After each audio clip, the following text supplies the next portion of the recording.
ಬೇಸರದಲ್ಲಿದ್ದಾರೆ ಸಮೀರ್ ಅಹಮದ್? ಖಂಡಿತ ಇಲ್ಲ, ಖಂಡಿತ ಇಲ್ಲ, ಏನೇನು ಇಲ್ಲ. ನನ್ನ ಮುಖದ ಮೇಲೆ ಕಾಣ್ತಾ ಇದೆಯಾ ಬೇಸರ ಇದೆಯಾ ಅಂತ? ನನ್ನ ಮುಖದ ಮೇಲೆ ನಾನು ಕಾಣ್ತಾ ಇದೆಯಾ ಬೇಸರ ಇದೆಯಾ ಅಂತ? ಖಂಡಿತ ಏನೇನು ಇಲ್ಲ. ಅಡ್ಡ ಮತದಾನದ ಆತಂಕ ಕೂಡ ಇದೆ ಅನ್ನುವಂಥದ್ದು ಐದನೇ ಅಭ್ಯರ್ಥಿಗೆ ಇಲ್ಲ, ಆ ಥರ ಏನಿಲ್ಲ. ನಾವು ನೆನ್ನೆ CLP ಮೀಟಿಂಗು ನಾನು ಹೋಗಿದೆ. 140 ಜನ ನಾವು ಒಗ್ಗಟ್ಟಾಗಿದ್ದೀವಿ. ನಾವು 28 ಹಾಕೊಂಡ್ರು 5 ಅಭ್ಯರ್ಥಿನೂ ಗೆಲ್ತಾರೆ. ನಮ್ಗೆ ಅಡಿಷ್ನಲ್ ಏನು ಓಟ್ ಬೇಕಾಗಿಲ್ಲ. ಅಡಿಷ್ನಲ್ ಏನು ನಾವು 140 ಇದ್ದೀವಿ. ನಾವು 140ಗೂ 28 ಹಾಕೊಂಡ್ರು ನಾವು ಎಲ್ಲ 5 ಅಭ್ಯರ್ಥಿ ನಾವು ಗೆಲ್ತೀವಿ. ನಮ್ಗೇನು ಸಮಸ್ಯೆ ತೊಂದರೆ ಇಲ್ಲ. ಯಾರು ನಿಮಗೆ ಹೈಕಮಾಂಡ್ ಅಲ್ಲಿ ಕ್ಲೋಸ್ ಇದೆ ಅಂತ? ಎಲ್ಲಿ? ನಾನು ಕೇರಳ ಚುನಾವಣೆಗೂ ಹೋಗಿದೆ, ತೆಲಂಗಾಣ ಚುನಾವಣೆಗೂ ಹೋಗಿದೆ.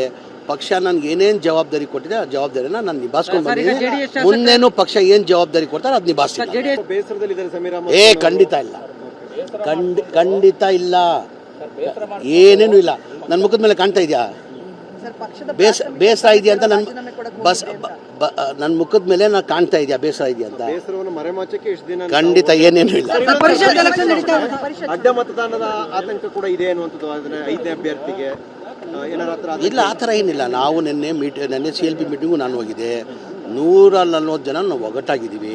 ನಾವು 28 ಹಾಕೊಂಡ್ರು 5 ಅಭ್ಯರ್ಥಿನೂ ಗೆಲ್ತಾರೆ. ನಮ್ಗೆ ಅಡಿಷ್ನಲ್ ಏನು ಓಟ್ ಬೇಕಾಗಿಲ್ಲ. ಅಡಿಷ್ನಲ್ ಏನು ನಾವು 140 ಇದ್ದೀವಿ. ನಾವು 140ಗೂ 28 ಹಾಕೊಂಡ್ರು ನಾವು ಎಲ್ಲ 5 ಅಭ್ಯರ್ಥಿ ನಾವು ಗೆಲ್ತೀವಿ.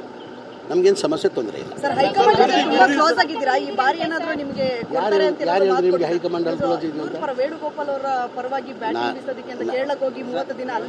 ಎಲ್ಲಿ? ನಾನು ಕೇರಳ ಚುನಾವಣೆಗೂ ಹೋಗಿದೆ, ತೆಲಂಗಾಣ ಚುನಾವಣೆಗೂ ಹೋಗಿದೆ. ಪಕ್ಷ ನನಗೆ ಏನೇನು ಜವಾಬ್ದಾರಿ ಕೊಟ್ಟಿದೆ ಆ ಜವಾಬ್ದಾರಿನ ನಾನು ನಿಭಾಯಿಸ್ಕೊಂಡು ಬಂದಿದ್ದೀನಿ. ಮುಂದೇನು ಪಕ್ಷ ಏನು ಜವಾಬ್ದಾರಿ ಕೊಡ್ತಾರೆ ಅದು ನಿಭಾಯಿಸ್ತೀನಿ.